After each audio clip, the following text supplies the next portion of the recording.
ফের ক্যামেরাবন্দি royal Bengal tiger. পর্যটক দলের ক্যামেরায় ধরা পড়ল সুন্দরবনের টাইগার। কৈখালী থেকে নৌকা পাড়ের সময় দেখা মিলল বাঘের। কৈখালী থেকে নৌকো পারাপারের সময় বাঘের দেখা মিলেছে, সেই ছবি দেখছেন। ক্যামেরাবন্দি হয়েছে সেই মুহূর্ত।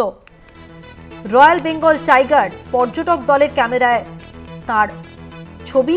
সুন্দরবনের টাইগার কৈখালী থেকে নৌকা পাড়ের সময় তার দেখা মিলেছে।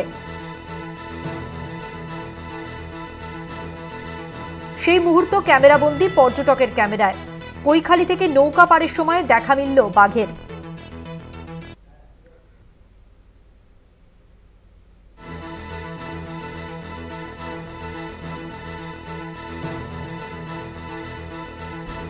প্রতিনিধি প্রিয়গোপাল মুখোপাধ্যায় রয়েছেন আমাদের সঙ্গে টেলিফোন লাইনে। প্রিয়গোপাল, আমরা সেই মুহূর্ত ক্যামেরাবন্দি হয়েছে সেই ছবি আমরা দেখছি, কি জানা যাচ্ছে?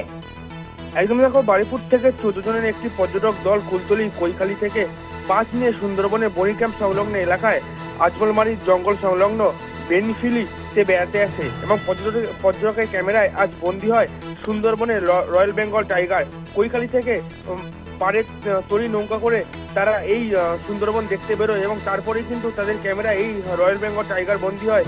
এবং যেটা জানা যাচ্ছে যে কৈখালী থেকে পাড়ের যে নৌকা মাঝি আমির হোসেন এবং মঙ্গলের এই নৌকায় তারা বাঘ দেখতে পায় এবং তারা বাঘ দেখে অত্যন্ত খুশি এবং আনন্দিত যে তারা সুন্দরবনের অবশেষে এসে বাঘ দেখতে পেয়েছে। ইতিমধ্যে কিন্তু তারা আরও যেটা জানান যে তারা কিন্তু এই ঘুরতে এসে কিন্তু তারা ভাবতেও পারেনি যে এরকম রয়্যাল বেঙ্গল টাইগারকে তারা এত কাছ থেকে দেখতে পারবেন এবং সেটা ক্যামেরা বন্দী হয় এবং সেই ক্যামেরা ছবি তোমরা দেখতে পাচ্ছ।